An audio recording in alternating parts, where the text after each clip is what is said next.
August 18 വിശുദ്ധ Helena. ക്രിസ്തുമതത്തിന് ആരാധനാ സ്വാതന്ത്ര്യം നൽകിയ കോൺസ്റ്റന്റൈൻ ചക്രവർത്തിയുടെ അമ്മയാണ് ഹെലേന രാജ്ഞി. ഹെലേന രാജ്ഞി ജെറുസലേമിനടുത്ത് ബിഷപ്പ് മക്കാരിയൂസിന് ഗാഗുൽത്തായിൽ ഒരു ദേവാലയം പണിതതിന് കൽപ്പന കൊടുക്കുകയും അത് നേരിൽ കാണാൻ രാജ്ഞി ജെറുസലേമിലേക്ക് പോയി. ആ ദേവാലയത്തിൽ യേശുക്രിസ്തുവിനെ കുരിശിൽ തറച്ചു കൊന്ന കുരിശു തന്നെ സ്ഥാപിക്കണമെന്ന ആഗ്രഹത്താൽ ഗാഗുൽത്തായിൽ കുന്നുകൂട്ടിയിരുന്ന ചപ്പും ചവറും മാറ്റുകയും വീനസിന്റെ പ്രതിമ നീക്കുകയും ചെയ്തപ്പോൾ 3 കുരിശുകളും കണ്ടെത്തി.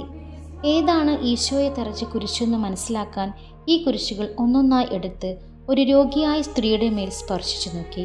യഥാർത്ഥ കുരിശു തൊട്ടപ്പോൾ ആ സ്ത്രീ സൗഖ്യം പ്രാപിച്ചു. യഥാർത്ഥ കുരിശു കണ്ടെത്തിയതിനാൽ അഭിമാനം കൊണ്ട ഹെലേന ആ കുരിശ് പള്ളിയിൽ സ്ഥാപിക്കുകയും ചെയ്തു. ക്രിസ്തുവിന്റെ ജീവനുമായി ബന്ധപ്പെട്ട ഓരോ സ്ഥലങ്ങളിലും പള്ളി സ്ഥാപിച്ചുകൊണ്ട് 328 നിര്യാതയായ അവൾ ദാമ്പത്യ പ്രശ്നങ്ങളുടെ പരിഹാര മധ്യസ്ഥയായി സ്വർഗത്തിൽ വാഴുന്നു.